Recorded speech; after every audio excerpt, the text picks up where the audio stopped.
Commentaire sur 1 Corinthiens, partie 3, F046 3. Commentaire sur les chapitres 11 à 16. Note sur la première épître aux Corinthiens, les chapitres 11 à 16 par E. W. Bullinger. Alors, nous allons sauter ces notes, passer directement à l'objet des chapitres.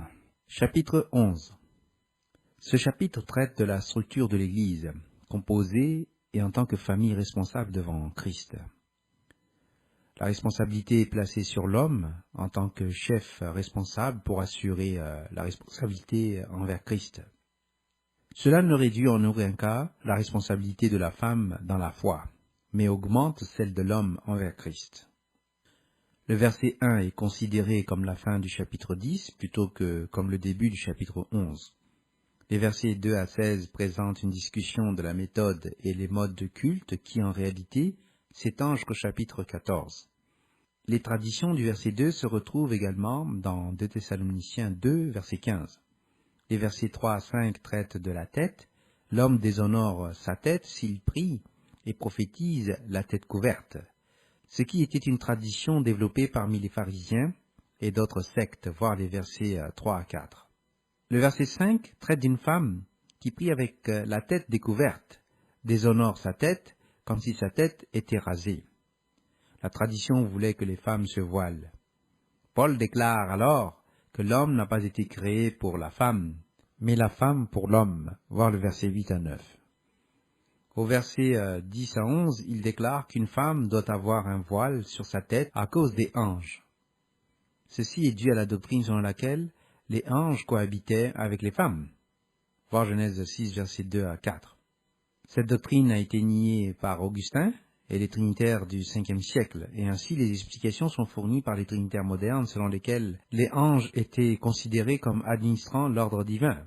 Mais cela n'exige pas que les femmes portent le voile. Comparez aussi 1 Timothée 5, verset 2. Les femmes portaient des voiles dans les régions qui pratiquaient la prostitution au temple, comme Corinthe. Et c'était la véritable raison pour laquelle les femmes portaient le voile dans le mariage. Cette pratique a été combattue lorsque la coutume a été abolie avec les temples païens. Les femmes doivent avoir les cheveux longs, alors qu'il est honteux pour un homme d'avoir les cheveux longs, voir le verset 14. Mais une femme doit avoir les cheveux longs, et c'est sa fierté. Les cheveux longs sont donnés aux femmes en guise de couverture, voir les versets 15 à 16. Comparez aussi chapitre 14, verset 36. La tradition des pharisiens était de raser la tête des femmes, et c'est pourquoi elles portent des perruques et des voiles dans de nombreuses sectes. Les faits sont que les églises de Dieu ont cessé et mis fin à cette pratique dans les temps modernes. Les trinitaires l'ont remplacé par le port de chapeaux dans certaines nations et de voiles dans d'autres. À partir du verset 17, Paul commence alors à les réprimander pour s'être réunis non pas pour manger le repas, c'est-à-dire le dîner du Seigneur, entre parenthèses la nuit du 14 Abib, mais par faction, pour manger des repas plus ou moins copieux, les uns n'ayant rien et les autres étant ivres. Voir les versets 20 à 21. Ce faisant, ils méprisent l'Église de Dieu et humilient ceux qui n'ont rien. L'idéal est donc qu'ils mangent en commun lors des jours saints. Pour ce faire, ils mangent en commun lors de ce que l'on appelle les repas agapés, voir Jude verset 12. Mais il dit ensuite de manger dans leur logement avant qu'ils ne viennent prendre le repas, entre parenthèses le dîner du Seigneur.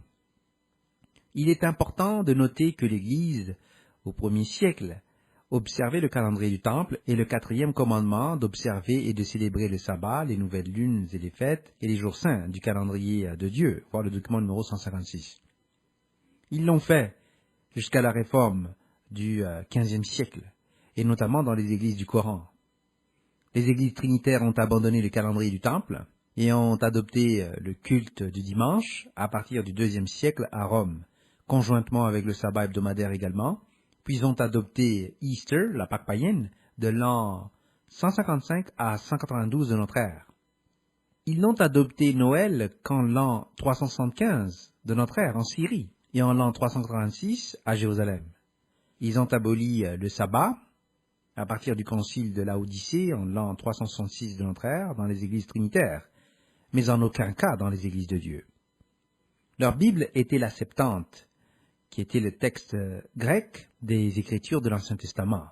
C'était la Bible des églises du Nouveau Testament. Au verset 23 à 34, Paul donne des instructions appropriées pour prendre le repas, c'est-à-dire le dîner du Seigneur, le 14 Abib, de manière correcte. Et quiconque mange le repas, le dîner du Seigneur, de manière incorrecte, apporte un jugement contre lui-même. Pour cette raison, beaucoup d'entre eux sont malades. Il est nécessaire de discerner le corps de Christ lors du repas, entre parenthèses, dîner du Seigneur, c'est-à-dire d'identifier le bon corps de Christ avec lequel on doit prendre le repas, le dîner du Seigneur. Autrement, on apporte un jugement contre soi-même. Voir les versets 23 à 25, comparer Matthieu 26, versets 26 à 29, Marc 14, versets 22 à 25, Luc 22, versets 14 à 20. Les fausses doctrines concernant la chronologie du repas ou du dîner du Seigneur, numéro 103c.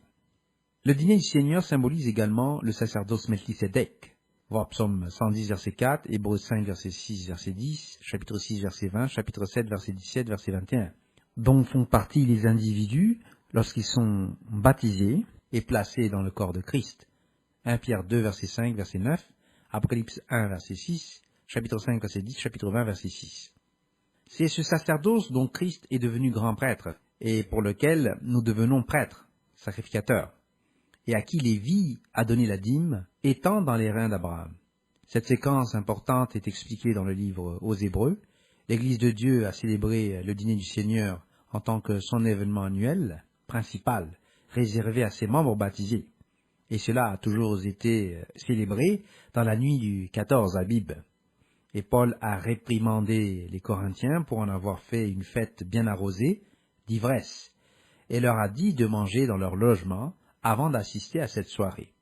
1 Corinthiens 11, verset 34, qui était la nuit où il a été trahi. 1 Corinthiens 11, verset 23. La Pâque est réservée à tous, y compris aux non-convertis de la nation, aux résidents étrangers, à ceux qui ne sont pas baptisés, ainsi qu'aux enfants. Ils doivent prendre part au repas commémoratif de la Pâque, composé de l'agneau rôti ou un animal du troupeau. Voir Exode 12, verset 5. D'herbes amères et de pain sans levain, à l'obscurité, entre parenthèses à la noirceur, au début du 15 Abib. Et ils doivent observer la nuit de veille, appelée aussi soirée mémorable, voir Exode 12, verset 42.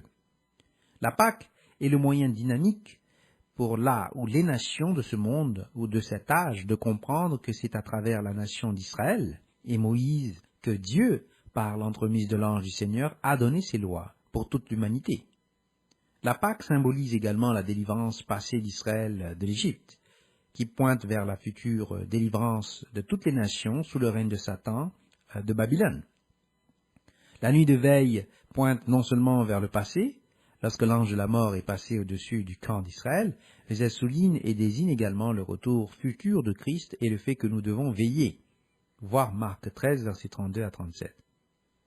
Les individus baptisés, convertis, qui font partie du sacerdoce de Melchisédek sont également tenus de participer à la célébration de la Pâque, y compris au repas commémoratif et à la nuit de veille ou d'observation, pour des raisons qui seront expliquées en réponse à l'erreur ci-après dans ce document, voir Melchisédek numéro 128. Le dîner du Seigneur, document numéro 103. Le repas au dîner du Seigneur symbolise la préparation de l'Église pour le règne millénaire. Voir 1 Corinthiens 11, versets 23-26, ci-après dans ce document. Cette nuit proclame la mort du Seigneur jusqu'à ce qu'il vienne, comme une ordonnance enjointe aux chrétiens. Le premier élément est, et c'est ici la vie éternelle, qu'ils te connaissent, toi, le seul véritable Dieu, et Jésus-Christ que tu as envoyé. Jean 17, verset 3. Le deuxième élément de la vie éternelle est la foi en Jésus-Christ à travers la connaissance de celui qui seul est le véritable Dieu. Le troisième élément de la vie éternelle est la participation à la Pâque et le fait de manger le corps et boire le sang de Jésus. La première cérémonie du dîner du Seigneur est le lavement des pieds.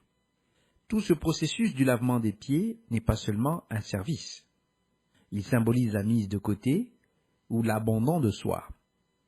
Nous voyons ceci à partir du concept du terme grec « titenai », entre parenthèses la mise de côté du vêtement, et Christ s'essaignant d'une serviette. Tout ce processus était le symbolisme où Christ a littéralement déposé tous ses attributs et vêtements. Il a d'abord abandonné son statut d'Élohim et est devenu un homme afin de nous servir. Il savait qu'il devait descendre sur terre, non seulement pour nous montrer parce que nous vivions sous un système que les démons avaient mis en place, mais pour montrer aux démons qu'ils devaient mettre sa vie de côté. Par leur rébellion, les démons n'avaient aucun sacrifice pour les restaurer à Dieu. Il n'y avait aucun sacrifice possible que Satan et l'armée auraient pu faire pour se réconcilier avec Dieu suite à leur péché. Quelqu'un devait mourir. L'un d'eux a donc dû prendre une forme humaine et être tué pour les réconcilier avec Dieu afin de montrer le chemin, la façon. Entre parenthèses, comparez également le document d'étude les 40 jours après la résurrection de Christ, numéro 159A. Le dîner du Seigneur ne peut pas être remplacé comme une fête hebdomadaire par les symboles de Mitra, du pain, entre parenthèses une galette ou une hostie, et de l'eau du culte du jour du soleil ou dimanche. Une explication plus complète des doctrines et de la place du dîner du Seigneur dans le corps de Christ est expliquée dans la section du document d'étude Le corps de Christ, numéro 103, page 9. Par ce symbolisme, nous sommes mis à part.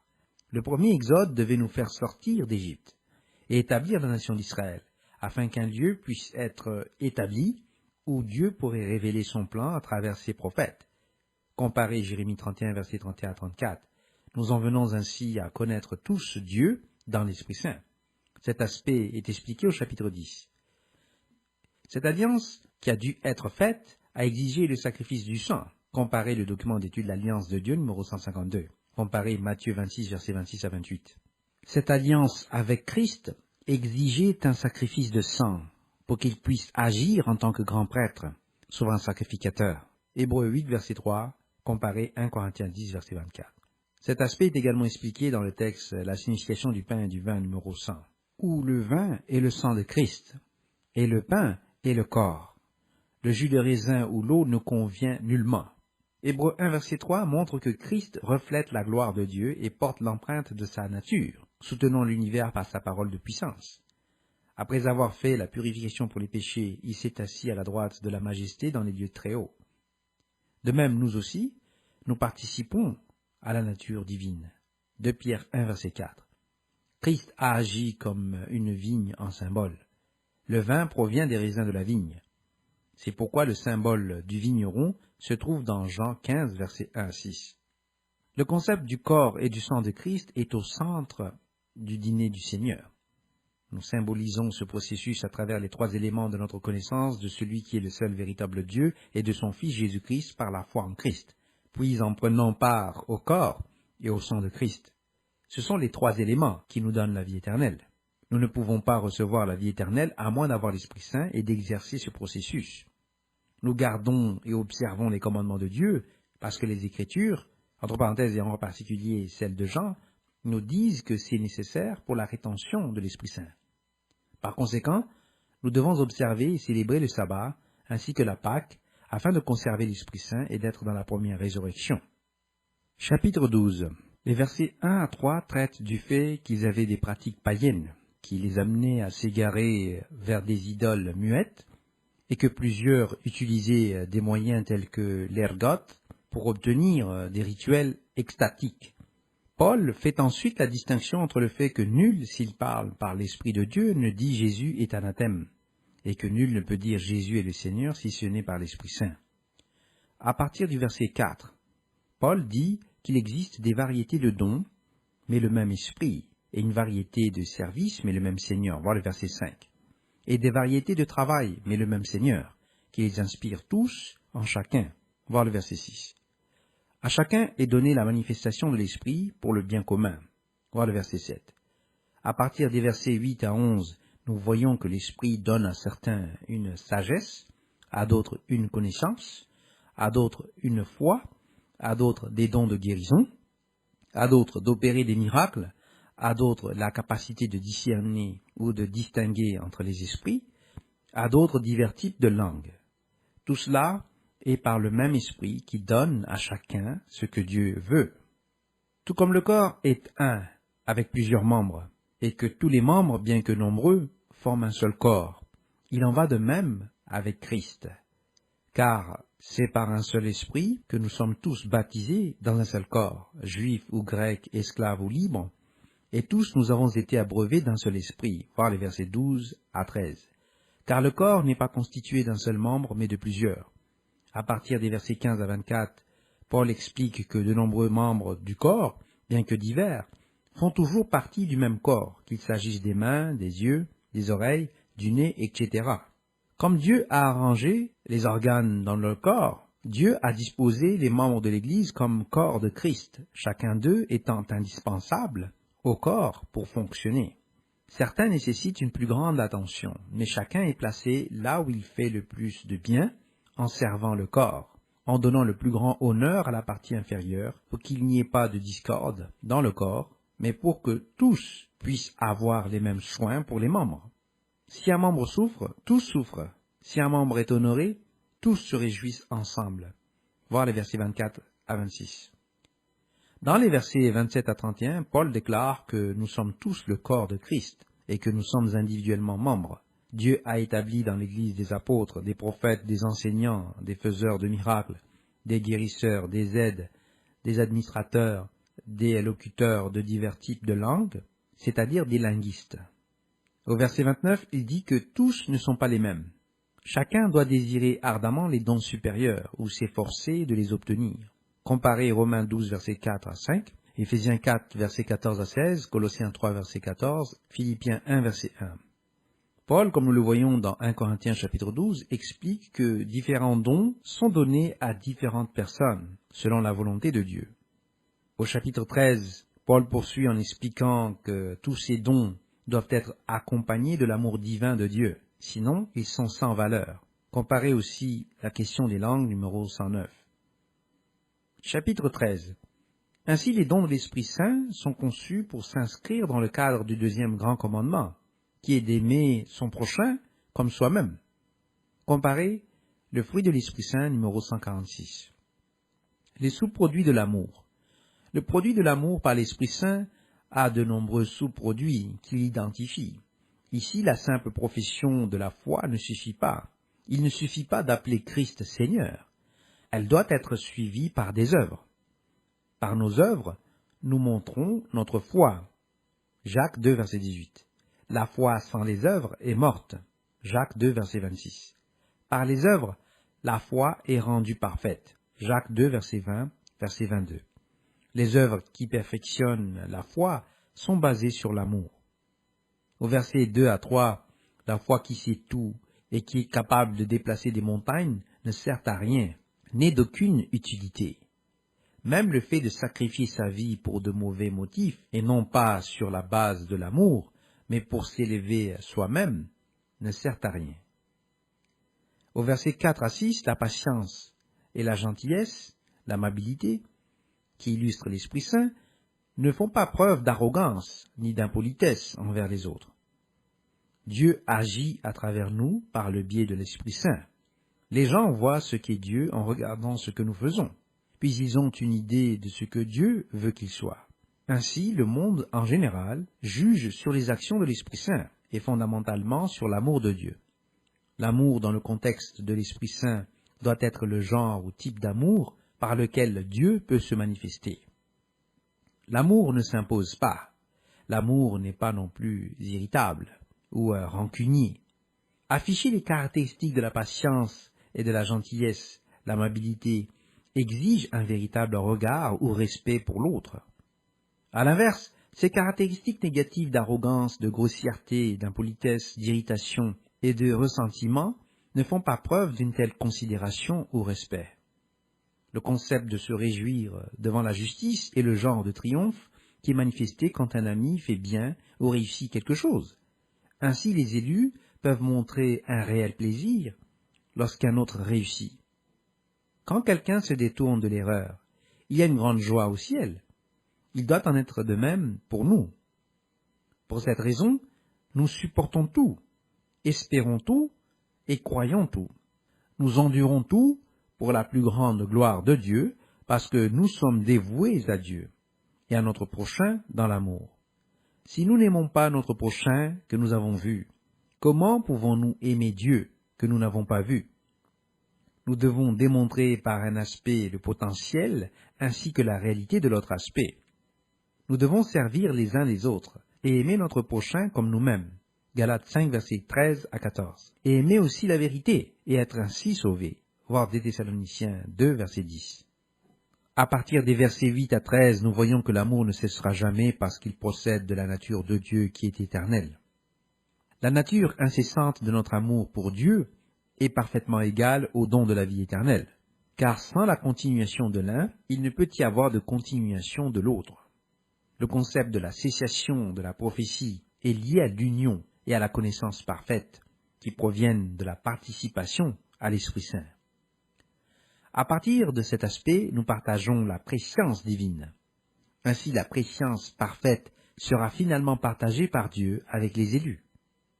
Par conséquent, sous cet aspect, la prophétie cessera. La communion parfaite qui vient de la nature divine rend les langues et la parole sans importance. On nous donnera une toute nouvelle langue. Les langues cesseront parce que nous aurons une langue avec laquelle communiquer, et ce sera au niveau spirituel. Toute langue cessera, mais cet amour de Dieu sera essentiel, au cœur ou au centre de ce que nous serons, après que les prophéties, la connaissance et les langues auront cessé. La connaissance parfaite supprimera le concept de ne pas savoir, l'ignorance, et par conséquent la connaissance en tant que terme, qui implique également l'absence de celle-ci, cessera. Nous connaîtrons comme nous sommes connus. 1 Corinthiens 13, verset 12. Nos connaissances et notre compréhension sont imparfaites et immatures.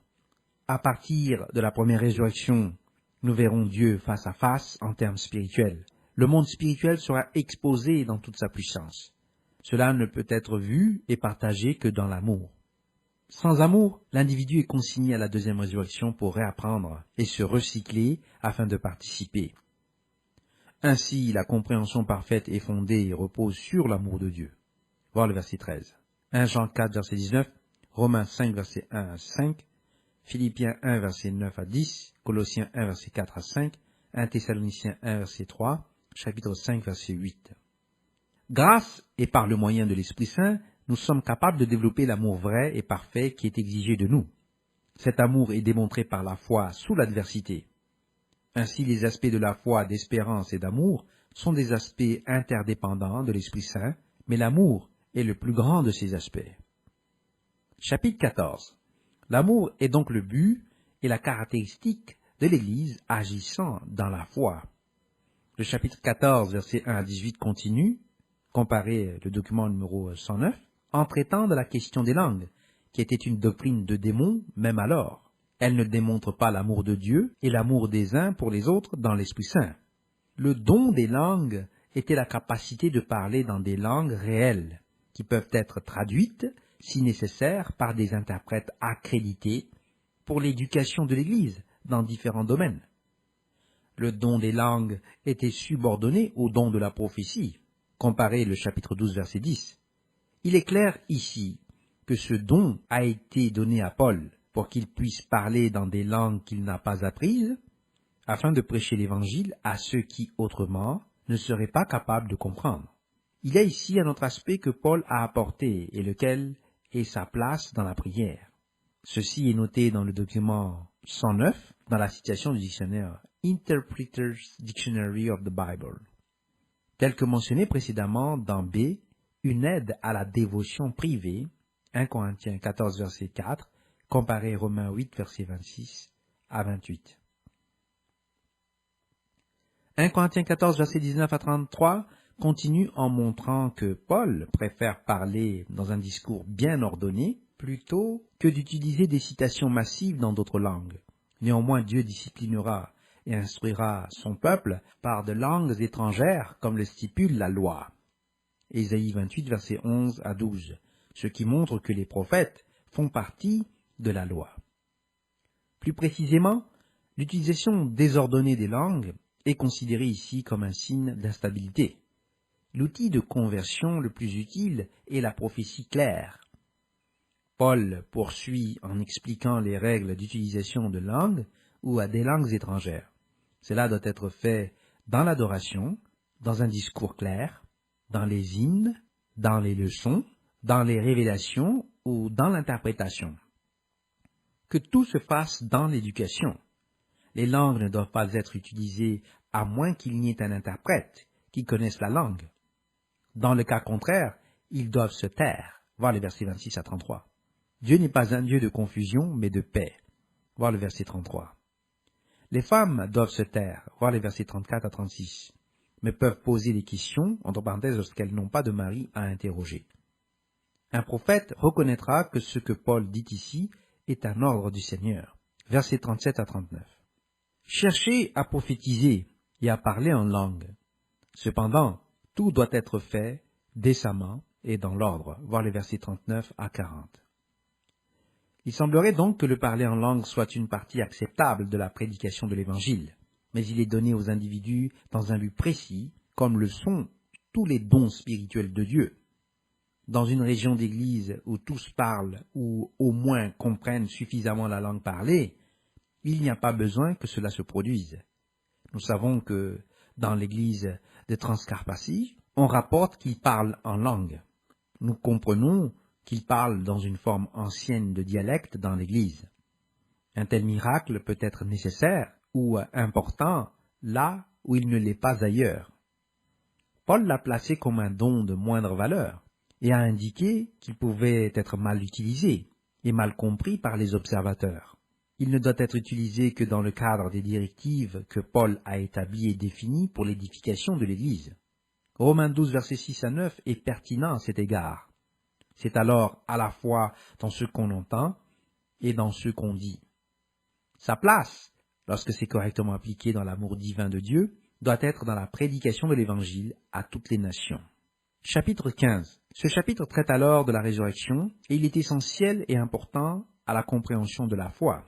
Les morts reposent dans la tombe ou les Sheol jusqu'à la résurrection des morts. À la première résurrection, voir le document numéro 143A, lors du retour du Messie, ou à la deuxième résurrection, voir le document numéro 143B, à la fin du millénium pour le recyclage de l'humanité au jugement du grand trône blanc. Quiconque au 1er ou au 2e siècle disait que lorsqu'à sa mort il allait au ciel n'était pas reconnu comme chrétien, mais comme un gnostique antinomien qui soutenait la doctrine de l'âme immortelle. Comparez Justin Martyr, Dialogue, section 80. Voir aussi le document d'étude numéro 143A, cité ci-dessus, l'âme numéro 092, la doctrine socratique de l'âme numéro B6. Paul a fait référence à la première résurrection comme étant l'ex-anastasine, ou résurrection extérieure, parce qu'elle a extrait les élus de l'armée humaine au retour du Messie et en a fait des entités spirituelles. Voir Philippiens 3, verset 11. Paul nous rappelle que c'est l'Évangile par lequel nous nous tenons et sommes sauvés, à condition que nous le tenions fermement et de ne pas croire en vain. Voir les versets 1 à 2. Christ est mort pour nos péchés, conformément aux Écritures. Voir le verset 3. Ésaïe 53, verset 5 à 12, verset 4, Psaume 16, verset 10, comparé Acte 2, verset 31. Ce texte devait être reformulé car il a été rapporté que certains à Corinthe ont nié la résurrection, ce qui était une doctrine gnostique qui enseignait qu'à la mort les gnostiques allaient au ciel. Le dieu maléfique Jaldabaoth leur avait donné l'Ancien Testament et la loi pour les empêcher de se frayer un chemin vers le ciel via la Voie lactée. Cette doctrine est arrivée par l'intermédiaire des gnostiques, soit des formes païennes du Moyen-Orient, soit des formes juives d'Alexandrie et de leur route commerciale. Elle était considérée comme une doctrine impie et blasphématoire. Nous savons de façon certaine, grâce à 1 Corinthiens 10, versets 1 à 4 et Actes 7, versets 33 à 53, que c'est Christ qui a donné la loi à Moïse et qui était avec Israël au Sinaï et dans le désert. Christ a été tué, puis enterré et ressuscité le 3e jour. Il a été tué le mercredi 5 avril de l'année 30 sur un poteau, en grec storos, et enterré au coucher du soleil juste avant la tombée de la nuit, la noirceur. Christ a été ressuscité à la fin du jour du sabbat, le 8 avril de l'an 30 de notre ère. Et il a été amené devant Dieu le dimanche 9 avril de l'an 30 de notre ère en tant que l'offrande de la gerbe agitée. Comparez le document Le moment de la crucifixion et de la résurrection, numéro 159. Le Dieu considéré comme ayant été tué un vendredi et ressuscité le dimanche était Attis. La déesse était Cybèle, qui est entrée dans l'Hadès et l'a ressuscité. Entre parenthèses, la déesse était appelée aussi Easter ou Ishtar ou Ashtoreth, Astarté, épouse de Baal. C'est le corps d'Attis qui a été exhibé en parade, en faisant le tour dans tout Rome, sur une croix solaire équilatérale, au 1er et au 2e siècle. Cette doctrine ne correspond pas ou ne répond pas aux exigences du signe de Jonas. Comparez le signe de Jonas et l'histoire de la reconstruction du temple numéro 013. Quand Paul avait écrit ce texte, le temple était encore debout, et le signe de Jonas, dans sa deuxième phase, ne devait pas encore être réalisé. Jacques était encore en vie et n'avait pas encore été tué conformément à Daniel 9, versets 25 à 27, en tant que deuxième oint, en l'an 63-64 de notre ère.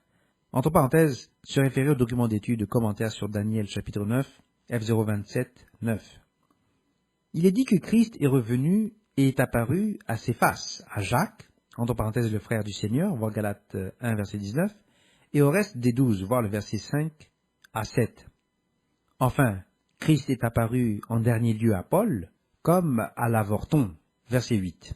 Comparez le chapitre 9, verset 1, Galates 1, verset 16, Acte 9, verset 3 à 6. Si Christ est prêché comme étant ressuscité des morts, comment pouvons-nous dire qu'il n'y a pas de résurrection? Verset 12 et suivant. Ainsi nous savons que la doctrine gnostique avait pénétré à Corinthe. Ce qui suit est une réfutation de la doctrine du ciel et de l'enfer des gnostiques, et donne une explication sur la nécessité de la résurrection et du jugement. Cette doctrine est évitée par les gnostiques antinomiens parmi ceux qui enseignent que lorsqu'ils meurent, ils vont au ciel. Se référer au document d'étude 143a. Chapitre 15, versets 12 à 34 traite de la signification de la résurrection. Le verset 18, 1 Thessaloniciens 4, verset 16. Les versets 21 à 22, Romains 5, verset 12 à 18. Le verset 23, la venue à la fin de l'âge, 1 Thessaloniciens 2, verset 19, chapitre 4, verset 13 à 17. Les versets 24 à 27, les ennemis de Christ sont les puissances démoniaques, et ce sont eux qui causent la mort. Le verset 27, psaume 8, verset 6. Dans les versets 24 à 28, le texte montre que Christ va remettre le royaume au Père, après avoir détruit toute domination, toute autorité, et placé tout sous les pieds de Christ.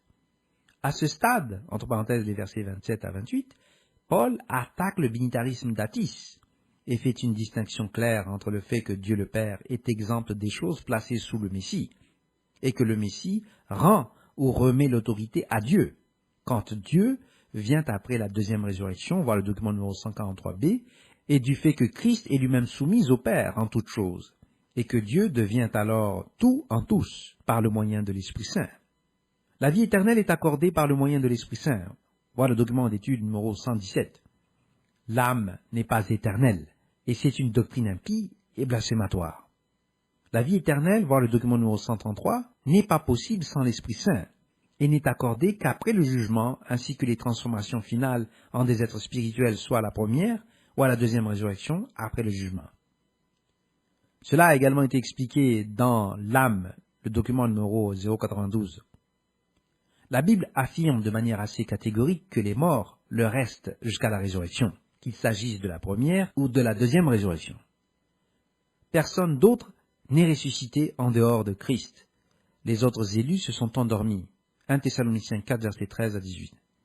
Mais les morts seront ressuscités, comme nous le voyons dans 1 Corinthiens 15, verset 16 à 18. Car si les morts ne ressuscitent point, alors Christ non plus n'est pas ressuscité. Si Christ n'est pas ressuscité, votre foi est vaine, et vous êtes toujours dans vos péchés. Et par conséquent, aussi ceux qui sont morts, entre parenthèses endormis en Christ, sont perdus. La réalité est que Christ est ressuscité des morts, en tant que prémisse de ceux qui se sont endormis. Voir 1 Corinthiens 15, verset 20. David est mort et a été enterré, et son tombeau est avec nous jusqu'à ce jour. Voir Acte 2, verset 28. Nous lisons dans l'évangile de Jean, chapitre 3, verset 13. Personne n'est monté au ciel, si ce n'est celui qui est descendu du ciel, le Fils de l'homme, qui est dans le ciel. Version Louis II. La nécessité d'une résurrection physique ou dans un corps découle de cette position.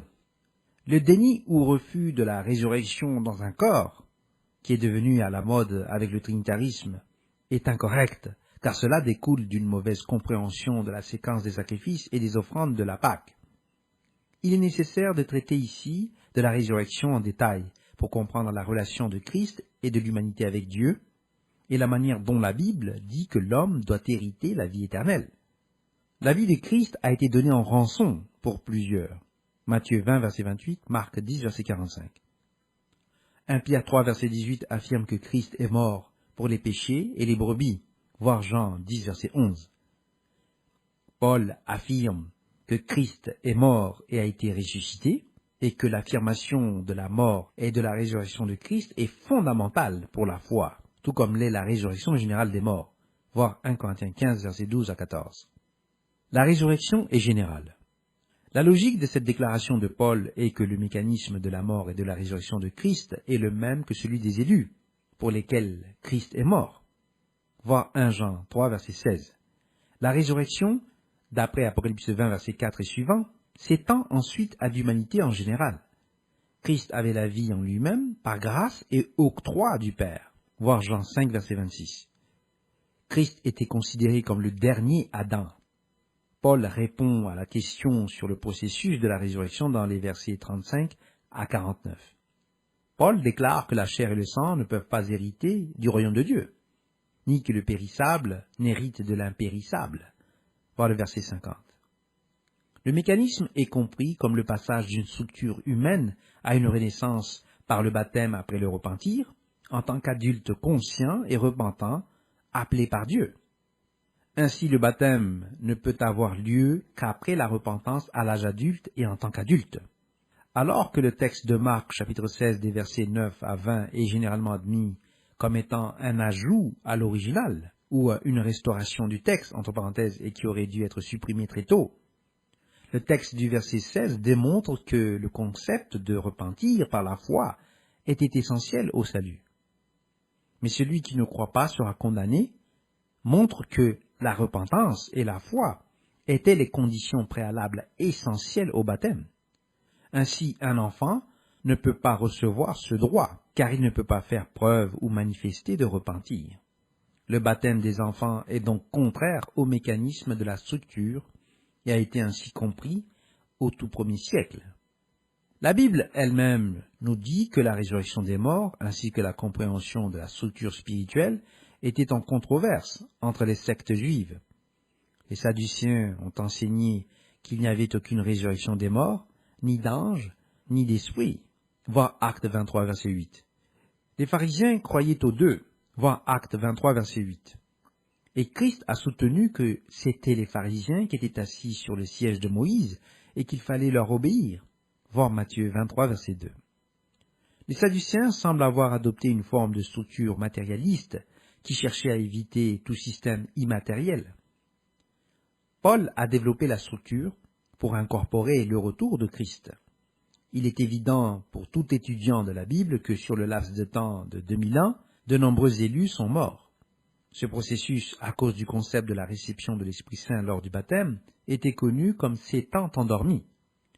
L'ancienne structure est morte au baptême, l'individu renaissant ou étant né de nouveau dans l'Esprit.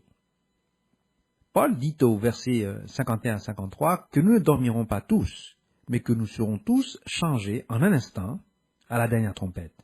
Entre parenthèses, voir les notes ci-après dans ce document sur le chauffard et les trompettes d'argent.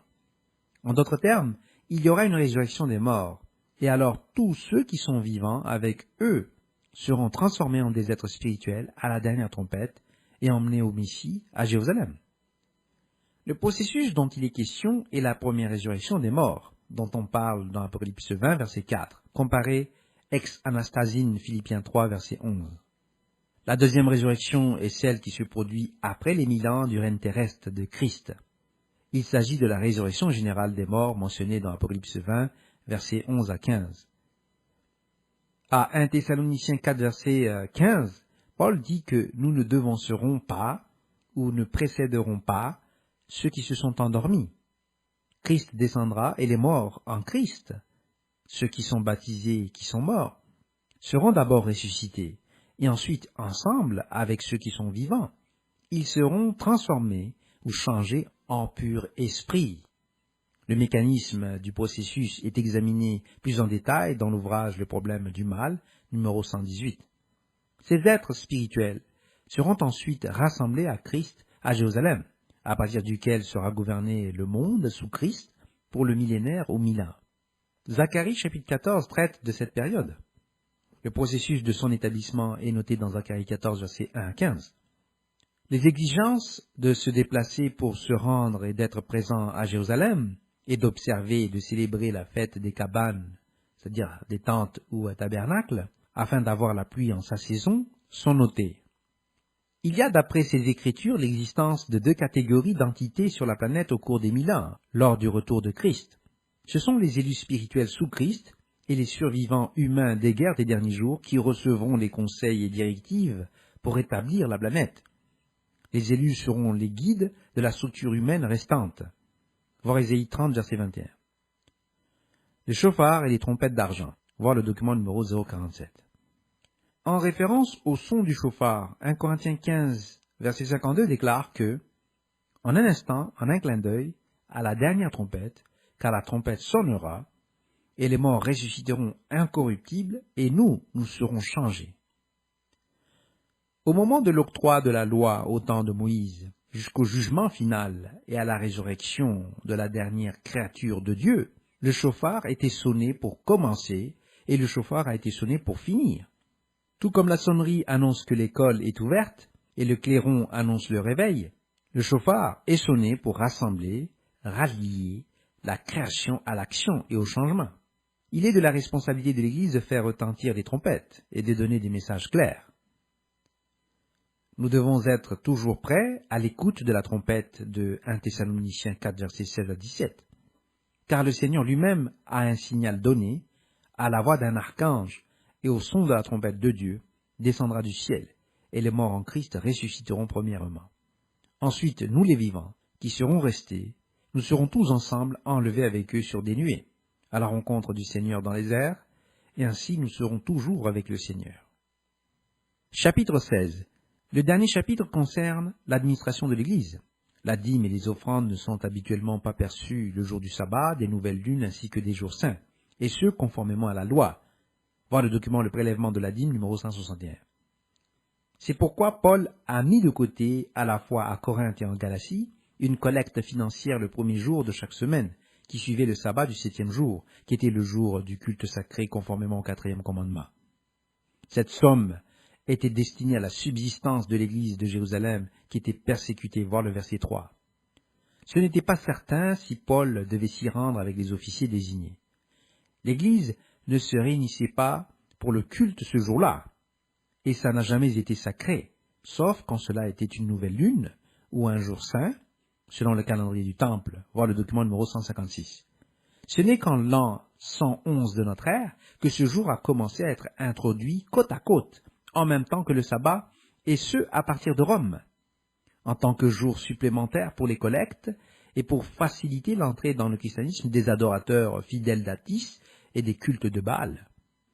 Quiconque portait une soutane noire et se réunissait le dimanche comme jour de culte et célébrait la fête du 25 décembre et celle de Pâques païenne de la déesse Easter et enseignait que la loi était abolie et que quand il meurt il va au ciel, était un kémarim ou prêtre du système Baal et un païen gnostique antinomien.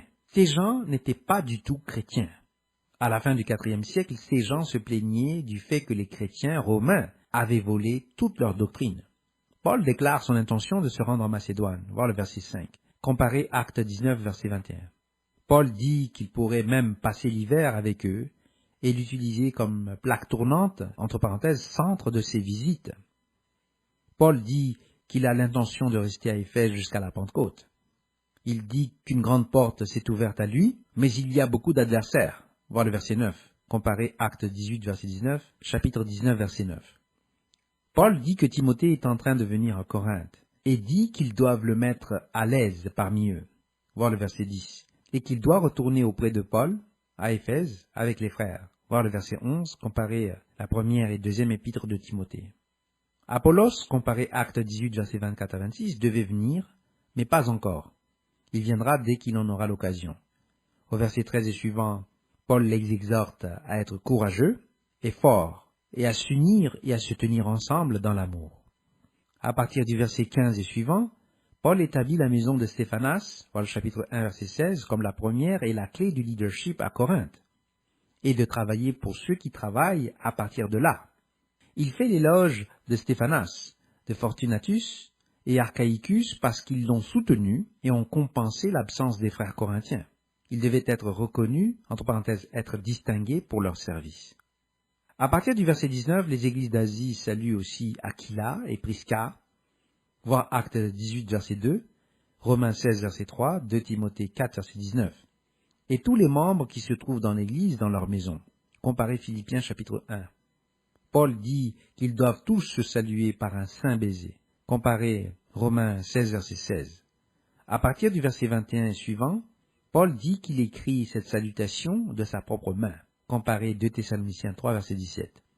Il se peut que le message ait été dicté à Sosthène, voir le chapitre 1, verset 1, et qu'il lui ait servi de secrétaire. Comparez Romains 16, verset 22. Au verset 22, Paul dit « Notre Seigneur vient » ou « Maranatha », qui est une combinaison de deux mots araméens. Il termine par « Que la grâce du Seigneur Jésus soit avec vous, mon amour est avec vous tous en Jésus-Christ. » Chapitre 11. Soyez mes imitateurs comme je le suis moi-même de Christ. Je vous loue de ce que vous vous souveniez de moi à tous égards, et de ce que vous retenez mes instructions telles que je vous les ai données.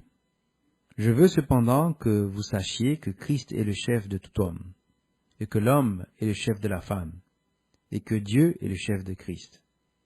Tout homme qui prie ou qui prophétise la tête couverte déshonore son chef. Toute femme, au contraire, qui prie ou qui prophétise la tête non voilée déshonore son chef. C'est comme si elle était rasée. Car si une femme n'est pas voilée, qu'elle se coupe aussi les cheveux. Or, s'il est honteux pour une femme d'avoir les cheveux coupés ou d'être rasée, qu'elle se voile.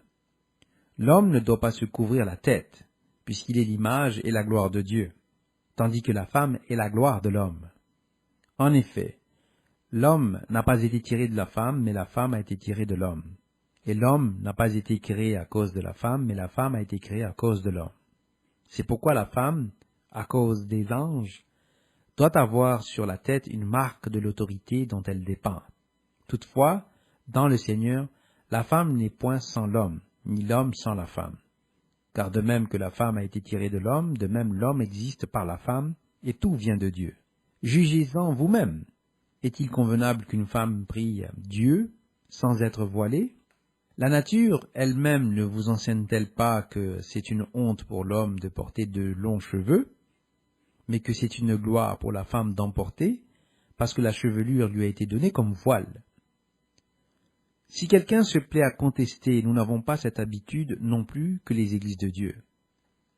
En donnant cet avertissement, ce que je ne loue point, c'est que vous vous assemblez non pour devenir meilleurs, mais pour devenir pires. Et d'abord j'apprends que lorsque vous vous réunissez en assemblée, il y a parmi vous des divisions, et je le crois en partie, car il faut qu'il y ait aussi des sectes parmi vous, afin que ceux qui sont approuvés soient reconnus comme tels au milieu de vous. Lors donc que vous vous réunissez, ce n'est pas pour manger le repas du Seigneur, car quand on se met à table, chacun commence par prendre son propre repas, et l'un a faim tandis que l'autre est ivre. N'avez-vous pas des maisons pour y manger et boire? Ou méprisez-vous l'Église de Dieu, et faites-vous honte à ceux qui n'ont rien? Que vous dirai-je? Vous louerai-je? En cela je ne vous loue point. Car j'ai reçu du Seigneur ce que je vous ai enseigné. C'est que le Seigneur Jésus, dans la nuit où il fut livré, prit du pain, et après avoir rendu grâce, le rompit, et dit, « Ceci est mon corps, qui est rompu pour vous. Faites ceci en mémoire de moi. » De même, après avoir soupé, il prit la coupe, et dit, « Cette coupe est la nouvelle alliance en mon sang. Faites ceci en mémoire de moi toutes les fois que vous en boirez. Car toutes les fois que vous mangez ce pain et que vous buvez cette coupe, vous annoncez la mort du Seigneur jusqu'à ce qu'il vienne. C'est pourquoi celui qui mangera le pain ou boira la coupe du Seigneur indignement sera coupable envers le corps et le sang du Seigneur. Que chacun donc s'éprouve soi-même, et qu'ainsi il mange du pain et boive de la coupe. Car celui qui mange et boit sans discerner le corps du Seigneur mange et boit un jugement contre lui-même. C'est pour cela qu'il y a parmi vous beaucoup d'infirmes et de malades, et qu'un grand nombre sont morts. Si nous nous jugions nous-mêmes, nous ne serions pas jugés. Mais quand nous sommes jugés, nous sommes châtiés par le Seigneur, afin que nous ne soyons pas condamnés avec le monde. Ainsi, mes frères, lorsque vous vous réunissez pour le repas, attendez-vous les uns les autres. Si quelqu'un a faim, qu'il mange chez lui, afin que vous ne vous réunissiez pas pour attirer un jugement sur vous. Je réglerai les autres choses quand je serai arrivé. Chapitre 12. Pour ce qui concerne les dons spirituels, je ne veux pas, frères, que vous soyez dans l'ignorance. Vous savez que, lorsque vous étiez païens, vous vous laissiez entraîner vers les idoles muettes, selon que vous étiez conduits. C'est pourquoi je vous déclare que nul, s'il parle par l'Esprit de Dieu, ne dit Jésus est anathème, et que nul ne peut dire Jésus est le Seigneur, si ce n'est par l'Esprit Saint. Il y a diversité de dons, mais le même Esprit, diversité de ministères, mais le même Seigneur, diversité d'opérations, mais le même Dieu qui opère tout en tous. Or, à chacun la manifestation de l'Esprit est donnée pour l'utilité commune. En effet, à l'un est donné par l'Esprit une parole de sagesse, à un autre une parole de connaissance, selon le même Esprit, à un autre la foi par le même Esprit, à un autre le don des guérisons par le même Esprit, à un autre le don d'opérer des miracles, à un autre la prophétie, à un autre le discernement des esprits, à un autre la diversité des langues, à un autre l'interprétation des langues. Un seul et même esprit opère toutes ces choses, les distribuant à chacun, en particulier comme il veut. Car comme le corps est un, et a plusieurs membres, et comme tous les membres du corps, malgré leur nombre, ne forment qu'un seul corps, ainsi en est-il de Christ. Nous avons tous en effet été baptisés dans un seul esprit, pour former un seul corps, soit juifs, soit grecs, soit esclaves, soit libres, et nous avons tous été abreuvés d'un seul esprit. Ainsi le corps n'est pas un seul membre, mais il est formé de plusieurs membres. Si le pied disait « parce que je ne suis pas une main, je ne suis pas du corps », ne serait-il pas du corps pour cela? Et si l'oreille disait « parce que je ne suis pas un œil, je ne suis pas du corps », ne serait-elle pas du corps pour cela? Si tout le corps était œil, où serait l'ouïe? S'il était tout ouïe, où serait l'odorat? Maintenant, Dieu a placé chacun des membres dans le corps comme il a voulu. Si tous étaient un seul membre, où serait le corps? Maintenant donc, il y a plusieurs membres et un seul corps. L'œil ne peut pas dire à la main « je n'ai pas besoin de toi », ni la tête dire aux pieds « je n'ai pas besoin de vous ». Mais bien plutôt, les membres du corps qui paraissent être les plus faibles sont nécessaires. Et ceux que nous estimons être les moins honorables du corps, nous les entourons d'un plus grand honneur. Ainsi nos membres les moins honnêtes reçoivent le plus d'honneur, tandis que ceux qui sont honnêtes n'en ont pas besoin. Dieu a disposé le corps de manière à donner plus d'honneur à ce qui en manquait, afin qu'il n'y ait pas de division dans le corps, mais que les membres aient également soin les uns des autres. Si un membre souffre, tous les autres membres souffrent avec lui. Si un membre est honoré, tous les membres se réjouissent avec lui. Vous êtes le corps de Christ, et vous êtes ses membres, chacun pour sa part. Et Dieu a établi dans l'Église premièrement des apôtres, secondement des prophètes, troisièmement des docteurs, ensuite ceux qui ont le don des miracles, puis ceux qui ont les dons de guérir, de secourir, de gouverner, de parler diverses langues. Tous sont-ils apôtres? Tous sont-ils prophètes? Tous sont-ils docteurs? Tous ont-ils le don des miracles? Tous ont-ils le don des guérisons? Tous parlent-ils en langue? Tous interprètent-ils? Aspirez aux dons les meilleurs. Et je vais encore vous montrer une voie par excellence. Chapitre 13. Quand je parlerai les langues des hommes et des anges, si je n'ai pas la charité, je suis un airain qui résonne ou une cymbale qui retentit. Et quand j'aurai le don de prophétie, la science de tous les mystères et toute la connaissance, quand j'aurai même toute la foi jusqu'à transporter des montagnes, si je n'ai pas la charité, je ne suis rien. Et quand je distribuerai tous mes biens pour la nourriture des pauvres, quand je livrerai même mon corps pour être brûlé, Si je n'ai pas la charité, cela ne me sert de rien. La charité est patiente, elle est pleine de bonté, la charité n'est point envieuse, la charité ne se vante point, elle ne s'enfle point d'orgueil, elle ne fait rien de malhonnête, elle ne cherche point son intérêt, elle ne s'irrite point, elle ne soupçonne point le mal, elle ne se réjouit point de l'injustice, mais elle se réjouit de la vérité. Elle excuse tout, elle croit tout, elle espère tout, elle supporte tout. La charité ne périt jamais. Les prophéties prendront fin, les langues cesseront, la connaissance disparaîtra. Car nous connaissons en partie, et nous prophétisons en partie.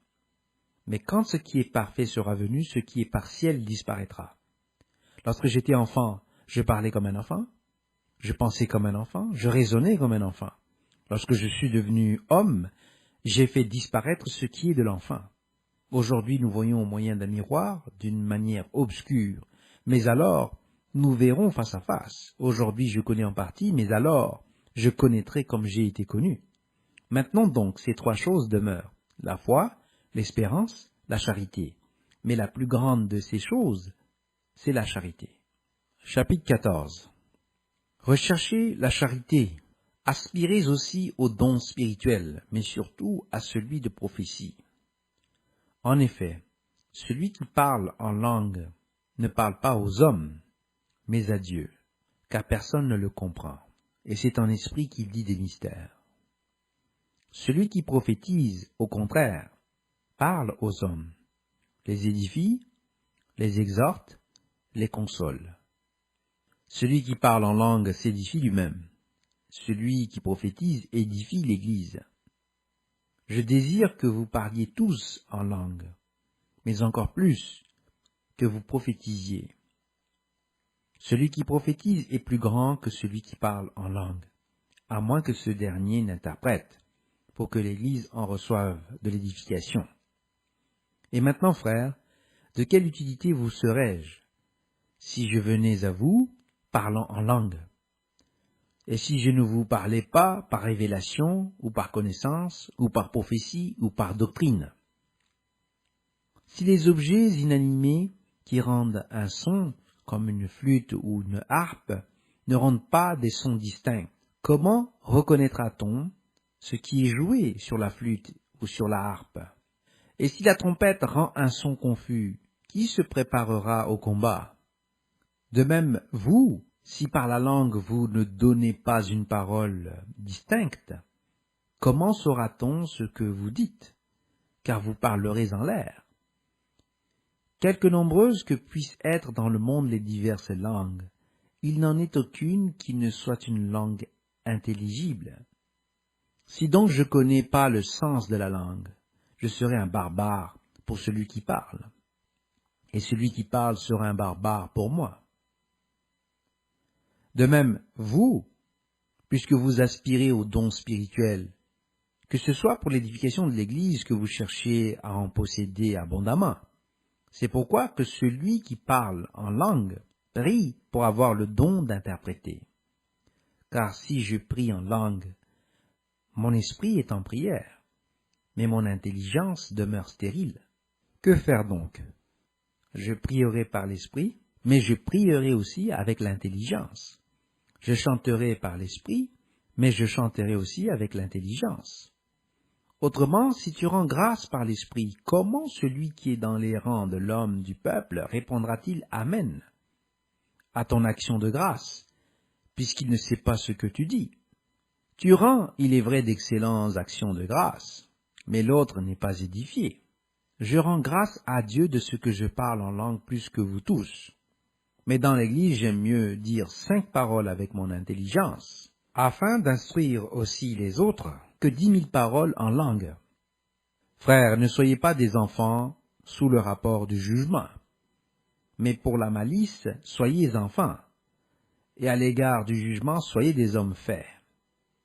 Il est écrit dans la loi, c'est par des hommes d'une autre langue et par des lèvres d'étrangers que je parlerai à ce peuple, et ils ne m'écouteront pas, même ainsi, dit le Seigneur.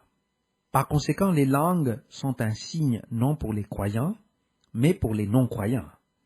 La prophétie, au contraire, est un signe non pour les non-croyants, mais pour les croyants. Si donc, dans une assemblée de l'Église entière, tous parlent en langue, et qu'il survienne des hommes du peuple ou des non-croyants, ne diront-ils pas que vous êtes fous? Mais si tous prophétisent et qu'il survienne quelque non-croyant ou un homme du peuple, il est convaincu par tous, il est jugé par tous. Les secrets de son cœur sont dévoilés, de telle sorte que, tombant sur sa face, il adorera Dieu et publiera que Dieu est réellement au milieu de vous. Que faire donc, frères? Lorsque vous vous assemblez, les uns ou les autres parmi vous ont-ils un cantique, une instruction, une révélation, une langue, une interprétation? Que tout se fasse pour l'édification. En est-il qui parlent en langue? Que 2 ou 3 au plus parlent, chacun à son tour, et que quelqu'un interprète. S'il n'y a point d'interprète, qu'on se taise dans l'Église, et qu'on parle à soi-même et à Dieu. Pour ce qui est des prophètes, que 2 ou 3 parlent, et que les autres jugent. Et si un autre qui est assis a une révélation, que le premier se taise. Car vous pouvez tous prophétiser successivement, afin que tous soient instruits, et que tous soient exhortés. Les esprits des prophètes sont soumis aux prophètes, car Dieu n'est pas un Dieu de désordre, mais de paix. Comme dans toutes les églises des saints, que les femmes se taisent dans les assemblées, car il ne leur est pas permis d'y parler, mais qu'elles soient soumises, selon que le dit aussi la loi. Si elles veulent s'instruire sur quelque chose, qu'elles interrogent leur mari à la maison, car il est malséant à une femme de parler dans l'église.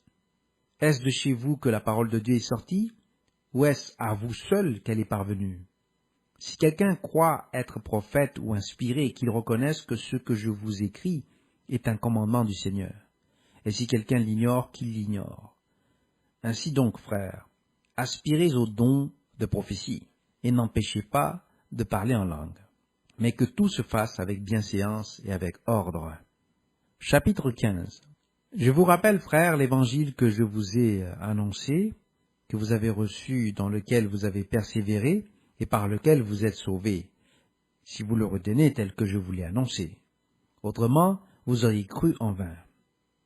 Je vous ai enseigné avant tout, comme je l'avais aussi reçu, que Christ est mort pour nos péchés selon les Écritures, qu'il a été enseveli, et qu'il est ressuscité le 3e jour selon les Écritures, et qu'il est apparu à Céphas, puis aux 12.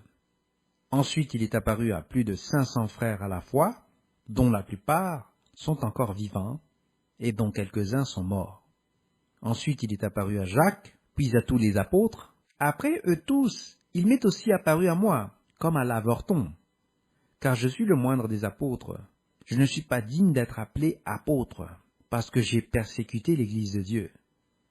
Par la grâce de Dieu, je suis ce que je suis, et sa grâce envers moi n'a pas été vaine. Loin de là, j'ai travaillé plus que tous, non pas moi toutefois, mais la grâce de Dieu qui est avec moi. Ainsi donc, que ce soit moi, que ce soit eux, voilà ce que nous prêchons, et c'est ce que vous avez cru.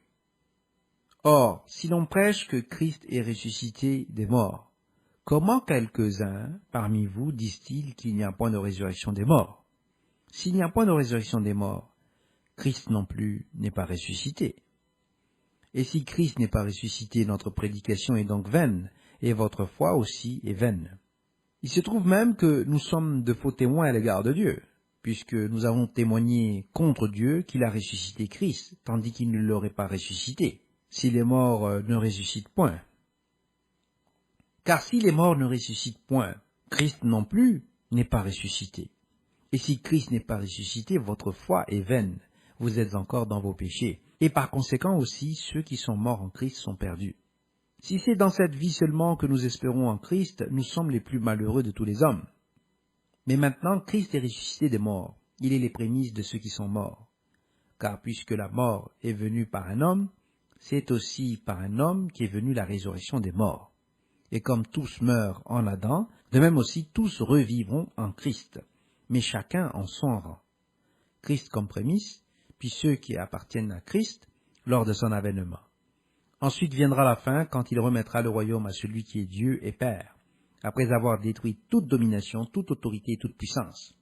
Car il faut qu'il règne jusqu'à ce qu'il ait mis tous les ennemis sous ses pieds. Le dernier ennemi qui sera détruit, c'est la mort. Dieu, en effet, a tout mis sous ses pieds. Mais lorsqu'il dit que tout lui a été soumis, il est évident que celui qui lui a soumis toutes choses est excepté.